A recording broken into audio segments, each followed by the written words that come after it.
Hello guys, ഇന്ന് ഞാൻ എൻ്റെ വീട്ടിലാണ് വന്നിരിക്കുന്നത്. അപ്പോൾ അവിടെ കുറച്ച് ഞണ്ട് വാങ്ങിച്ചിട്ടുണ്ട്. ഇതാണ്, ഇത്രയും ഞണ്ടുണ്ട്. അതെങ്ങനെ കറി വെക്കുന്നതെന്ന്, ഇവിടുത്തെ സ്റ്റൈൽ എങ്ങനെ കറി വെക്കുന്നതെന്ന് കാണിച്ചു തരാം. ഞാൻ എല്ലായിടത്തും ഇങ്ങനെയൊക്കെ തന്നെ ആയിരിക്കും ചെയ്യുന്നത്, എന്നാലും ഞങ്ങൾ എങ്ങനെ വെക്കുന്നതെന്ന് കാണിച്ചു തരാം. ആദ്യം നമുക്ക് ഞണ്ടൊന്ന് കഴുകിയെടുക്കാം. ആദ്യം നമുക്ക് ഞണ്ട് 2-3 വട്ടമൊന്ന് കഴുകിയെടുക്കാം. കഴുകിയെടുത്തിട്ട് മാത്രമേ ഇവിടെ പൊളിക്കത്തുള്ളേ. അങ്ങനെ ഞണ്ട് നമ്മൾ വൃത്തിയാക്കി വെച്ചിട്ടുണ്ട്. ഇതിന് എന്തൊക്കെ ഇൻഗ്രീഡിയൻസ് വേണമെന്ന് നമുക്ക് കണ്ടു നോക്കാം. നമ്മൾ 1 കിലോ ഞണ്ടാണ് എടുത്തേക്കുന്നത്. അതിന് വേണ്ടിയിട്ട് 4 സവാള നമ്മൾ അരിഞ്ഞെടുത്തിട്ടുണ്ട്. 1 പിടി കൊച്ചുള്ളി എടുത്തിട്ടുണ്ട്. ഇഞ്ചി വെളുത്തുള്ളി പേസ്റ്റ് ഉണ്ട്. എരിവിന് ആവശ്യത്തിനുള്ള പച്ചമുളക് എടുത്തിട്ടുണ്ട്. നിങ്ങൾക്ക് എരിവ് കൂടുതൽ വേണമെങ്കിൽ കൂട്ടി കുറച്ചൊക്കെ എടുക്കാം. തക്കാളി എടുത്തിട്ടുണ്ട്. കുടംപുളി എടുത്തിട്ടുണ്ട്. കറിവേപ്പില എടുത്ത് വെച്ചിട്ടുണ്ട്.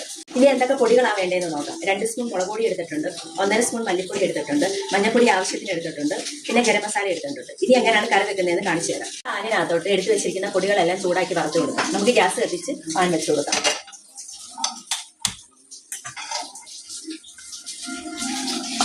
ഇത്രയും പൊടികളുണ്ട്, അത് നമുക്ക് ഇട്ട് കൊടുക്കാം.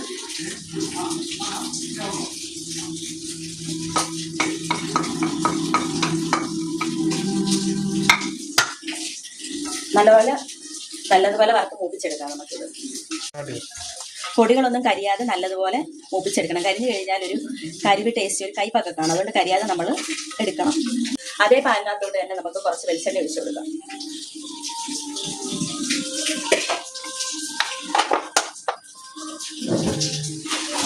ആദ്യം നമുക്ക് കറിവേപ്പില മുറിച്ചിട്ട് കൊടുക്കാവേ.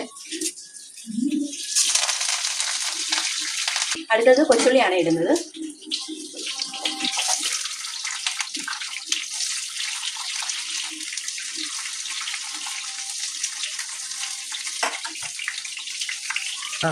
കൊച്ചുള്ളി ഒന്ന് ചെറുതായിട്ടൊന്ന് മൂത്ത് വരുമ്പോഴത്തേക്ക് നമുക്ക് സവാള ഇട്ട് കൊടുക്കാവേ. അതുവരെ നമുക്ക് മൂപ്പിച്ചെടുക്കാം. കൊച്ചുള്ളി ഒന്ന് ചെറുതായിട്ട് വാടി വന്നിട്ടുണ്ട്. അതിലേക്ക് നമുക്ക് പച്ചമുളക് ഇട്ട് കൊടുക്കാം.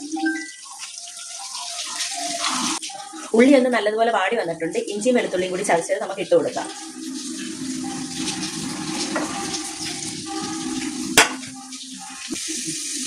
ഇഞ്ചിയും വെളുത്തുള്ളിയും നന്നായിട്ട് മൂത്ത് വന്നില്ലെങ്കിൽ അതിൻ്റെ ഒരു കുത്തൽ കാണും. അതുകൊണ്ട് അത് നന്നായിട്ട് മൂത്ത് വരുന്നവരെ വാട്ടിയെടുക്കണം. ഇഞ്ചിയും വെളുത്തുള്ളിയും ചെറുതായിട്ടൊന്ന് മൂത്ത് വന്നിട്ടുണ്ട്. അപ്പോഴത്തേക്ക് നമുക്ക് സവാള ഇട്ട് കൊടുക്കാം. അതെടുത്തോളാം.